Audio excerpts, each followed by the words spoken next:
So at ito na nga guys, may napanood ako na content nito ni Mocha Uzon na Queen of Fake News, 'di ba? Pinatawag nga ito ng NBI dahil nga nagpapakalat ng mga fake news. At ngayon ay meron siyang sinasabi about sa mga achievement daw ni Sarah, panoorin na lang natin, no? Bago daw matapos ang 2025, ito daw yung mga nagawa ni Sarah Kuno. So ito na lang, panoorin na lang natin. Alam na natin na kapag babae, kapag Duterte, kapag matapang, ay laging tinitira. Sa kabila ng maliit na pondo ang ibinibigay sa OVP. At habang Kaya pinaliit kasi nga walang nagagawa. Nauubos ang budget pero walang nagagawa. Kaya dapat nga sa kanya tinanggalan na ng budget eh. So pagpatuloy natin. gipit, tignan natin ang nagawa ng OVP ni VP Inday Sara Duterte sa pagtatapos ng 2025. 875,176 commuters ang natulungan ng libreng sakay. Hindi press release. Bilang yan mula Enero hanggang Oktubre 2025. 4,600. Okay. Okay, may libreng sakay daw kay Sarah. Ito bang proyektong ito ay pangmatagalan? 'Di ba hindi?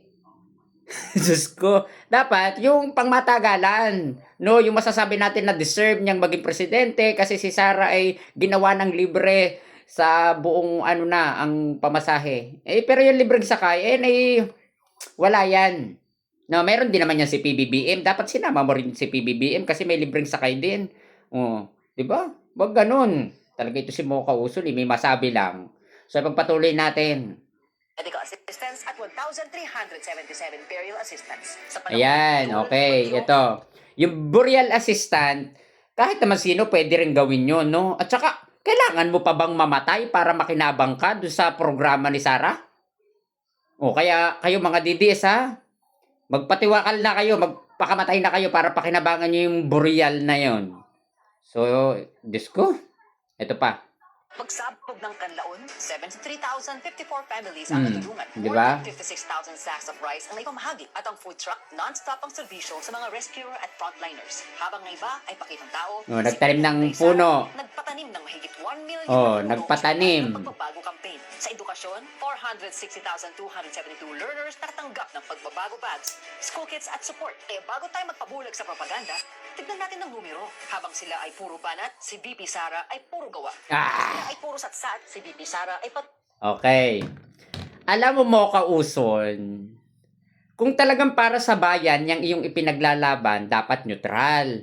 Dapat yung ginagawa din ng administrasyon na kinabibilangan niyang sinusuportahan mo at minamagaling mong si Sara, dapat inilalathala mo. Pero kung nakapabor ka lang kay Sara, nakaramihan naman na mga programa at proyekto ni Sara, panandalian lang. Kumbaga, kailangan pang bumagyo para kumilos si Sara. Kailangan pang may mamatay para kumilos si Sarah. Magtatanim ka ng puno. Bakit hindi mo isinama yung libro dyan? Yung 10 million na libro para sa mabuting kaibigan at ang bundok ng Banahaw. Ay, puno pala ng Banahaw yun.